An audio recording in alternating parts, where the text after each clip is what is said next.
Hey guys, welcome back. In the previous video, we covered how to write some basic REST assured tests. And in this video, what we're going to do is we're going to refactor those tests as per a decoupled test design, so that we have more readable test. If you remember, this is how our REST assured test looked like, which is pretty much occupying the all of space in this particular class. And this is because all the details about request body and response assertions and headers, everything is included inside this one big test. And what we are going to do is we're going to break it into multiple parts as per this design that we saw in the very first video. Since this contains a lot of moving parts, in this particular video what we will cover is how to deal with request body, how to deal with response body, and how to have an API endpoint. And then in future videos we will cover how to deal with assertions and how to deal with base request specification, right? So let's go back to Aqua ID, and what we're going to do is we're going to open this explore booking API.http, and let's say if we run this request, let's open this, let's run it again. So we already have got the request body with us, and once we make a call we also get a response body, right? So what we're going to do first is we are going to go inside this source repository. We will create a new package called booking, and in here we'll create a new class called, let's say, booking body, right?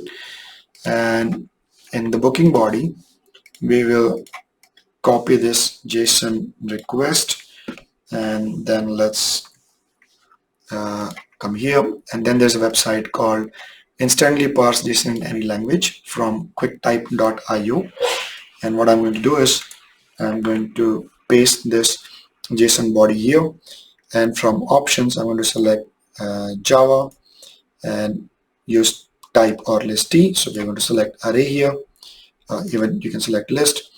Date time provider would be Java 8, generated package name is IO QuickType, plain types only, use Lombok, and we're not making all the properties optional, right?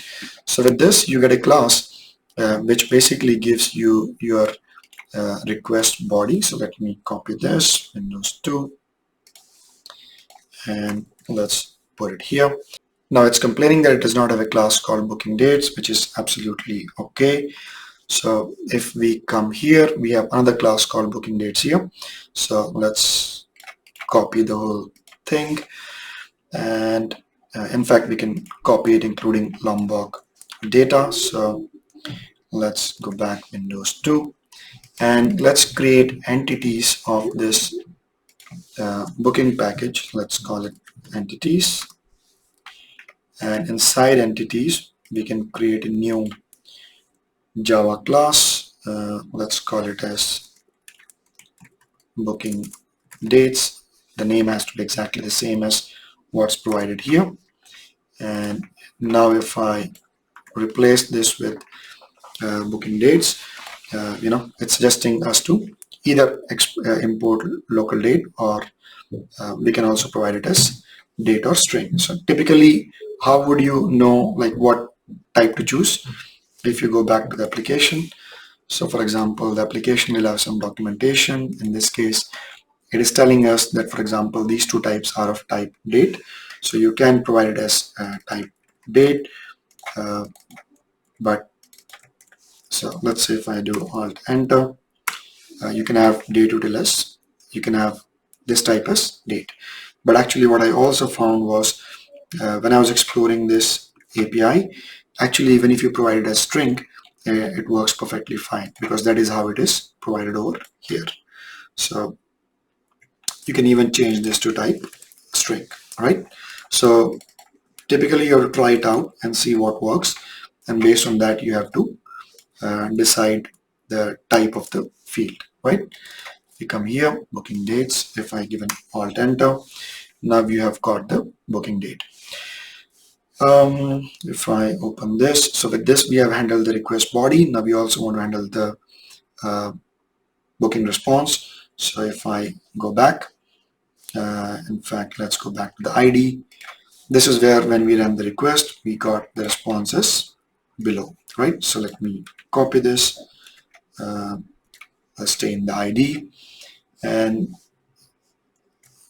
so let's go back to instantly parsed JSON, and if I paste it here, now it is also giving us the type of response. So for example, if I copy this, Windows 2, for now, let me call it as booking response, right? So we had a body, we have a response, and if I come back, I don't want to give the class name as welcome, so I'll just copy these two fields, Windows 2, and now it doesn't understand what booking is.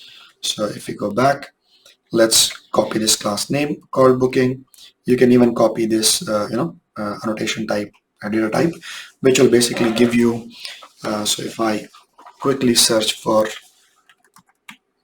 Lombok data, it gives you altogether now a shortcut for to string equals an hash code, getters, setters on all non-final fields, and required arguments constructor. So if I come back, you can add it as @ data annotation, right? And it still doesn't understand what booking is. So if we go back, let's copy this class, Control C, Windows 2. Let's add an entity called new Java class booking, and if I now paste it here, @ data is enough. Let me put it as @ data. So now you have alt enter, import class. Now we have the body, and we also have the booking response, which contains the booking ID and the booking. And by the way, the content of booking and booking body are exactly the same. For now, don't worry about it. In the future, we will go and refactor this to avoid duplication. So we have the one thing, yeah, we already have booking dates, so we have to do nothing about it. So with this, if I open this diagram, we have parsed the request body, we have parsed the response, and now we only need a class which can work with this request body, and which can create a which can give a JSON response. So if I come back, let's look into our basic REST assured test. So let's say if I copy this particular test class, in fact, let's just copy this part, given when then including extract response, maybe yeah, I think this should be good. So now let's create a new class, new Java class, and I will call it as booking API. And in booking API, I'm going to create a method, and you can, like, the question could be, should you have a static method for this, or should you have a non-static method for this? For now, I will start with static methods, and then in the future we can see, if a non-static method is a better choice. But for now, it seems like an API does not have any fields. It just relies on a body that we pass as a parameter, and it might have a request which can also be part of that particular API. So because of those reasons, I will just make it a static method, and I will say I want to return response, and then I want to say let's say new booking, right? So this is what I want to do. Alt enter. I want a rest assured kind of response, and I expect a booking body, and let's call it as booking body. So, and then if I, from this particular test, if I copy from here to here, I'm providing for now, if you remember, I said we're not going to extract out the headers part for now, and we're not going to do anything about the sessions in this video. These are something that we will cover in the future video. So for now, we will let the headers stay inside this request, We will let the base request inside this request, and then we will further refactor to extract it outside. We will also let the endpoints stay in the request. We're not going to do any assertions in this particular response. That will be something which will be done outside this API. And we're also not going to do any assertions on body, so that will also be outside of this. And what we're going to do is we are only going to make a call, make the post call, and then extract the response and return it, right? So if I say return response, now this endpoint will basically return us a response from this particular API call, right? So let's see if we try to create now a test. So we have this manual test here, we have some basic rest assured test, and now the test that we are going to refactor and iterate upon, let's just call them as booking test, right? So these will be booking tests. So in the booking test, what I'm going to do is I'm going to create, so let's say if I do an alt insert a test method, insert a JUnit 5 test method, and I'm going to say assert that a user can create a new booking, right? So this is what I want to check in this particular test. And the approach that we're going to follow is a very standard approach in testing world, is what we call as arrange, act, assert, right?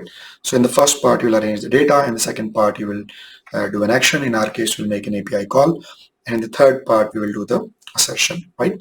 So in our case, what we want to do is we want to say, give me a booking body, and you can say new booking body, right?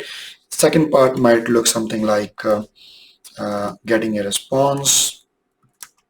So you will say response, and in our case, because you have a static method, we can say booking API dot new booking, where you can pass this booking body, and then you can actually assert the response. And as I said, at this moment, we're not handling, in this video, we're not handling the assertions. That will be done something in the future videos. So for now, it's enough that we only assert the status code. So I'm going to write a JUnit style test for now. In the future, we will have better assertions, but for now, this will do. So let me import this assert statement, and expected is nothing, and in actual, I'm going to say response dot get status code, right? So I'm passing nothing in the body, so this test will fail. But let's see what happens if I just try to run this particular test. So let's see.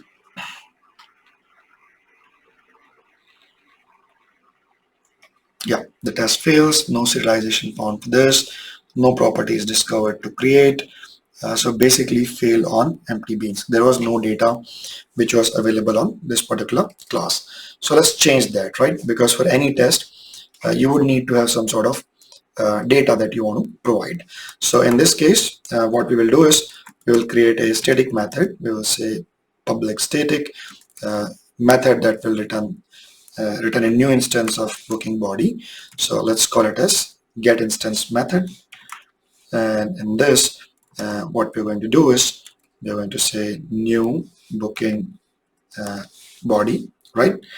And in fact, let's create a booking body, and we will do it old style, right? We're not doing any fancy stuff here. We're just creating a body, and let's say if you want to do, so we want to set certain fields here. So let's do one thing at this moment. At this moment, there are no getters or setters available. So let's change that. Let's put a @data annotation. You already saw that @data annotation gives us getters and setters. So we will say, for example, set first name. And in fact, we can take the values from here. So let me open this, split right. And let's come here. Let's go to body. And let's just copy these values. So we will set the first name as Jim. The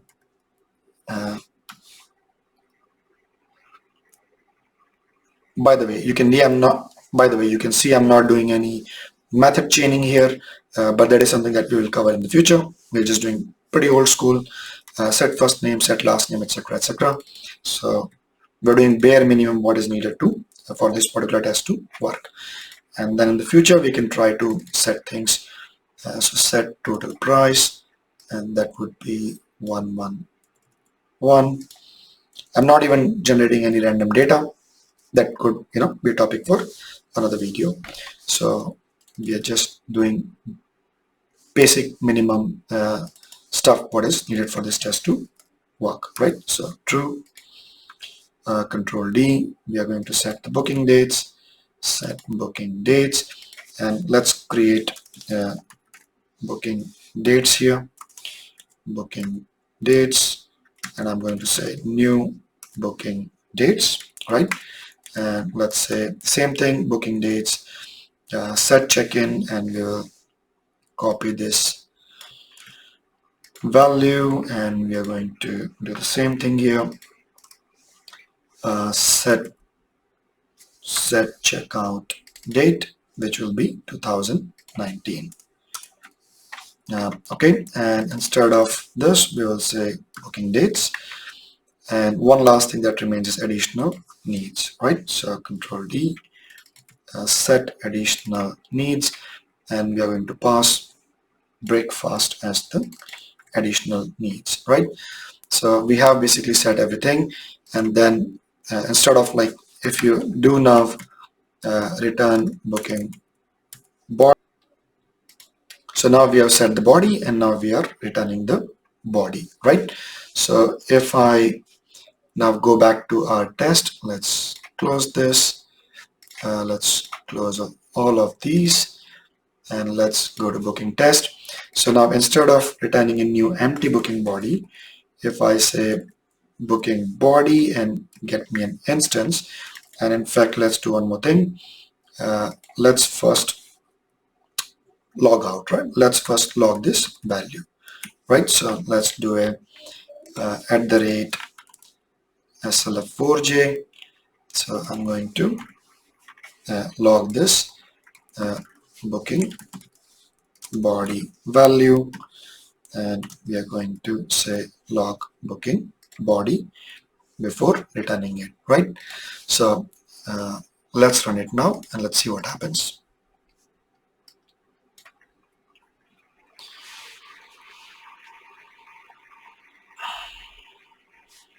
So here it has logged the body, right? Expected is nothing and the actual response is 200, which is perfect. So actually the test worked, and we need to change now our expectation to a valid expectation. So let's run it again.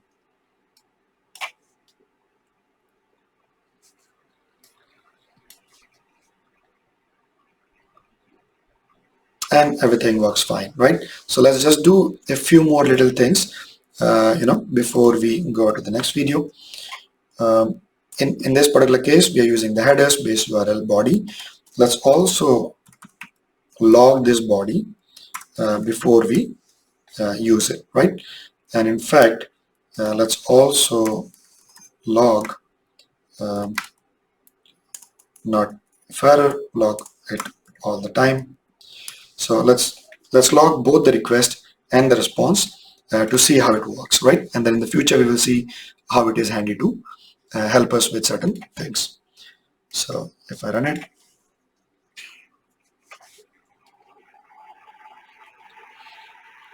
this is our body, and you can see it is passing it is basically first logging the body, which is how it this is how it parses it, and then this is the response, which includes the booking ID. Now the cool thing that you might see is we actually provided a plain old Java object here, but when the API used it, it used it as a JSON body. So if I, for example, come here, and if I, for example, go to this body method, you will see that this body method has multiple overloaded methods. It can accept a string, which is what we did in our basic rest assured test. This was a string body, but let's go back. But it can also accept data as bytes or file or as an input stream. In this particular case, it accepted an object and it converted that object into a JSON body, right? So this is pretty cool. Like if we look into our body class, the only annotation that we have used is @data annotation and nothing else. And this was the only thing that we needed to actually make our test work. So, and if we compare, for example, this particular test with our other test, so let me close this. Let me open this in the split right. If you compare this particular test with this particular test, you can see this test is much more concise, for example, than this test, which is all cluttered with too much of information. And imagine if you have too many tests like this, it becomes very unreadable, and unreadable and non-maintainable in long run. So that said, there are a huge amount of refactoring that we can still do to make this even better.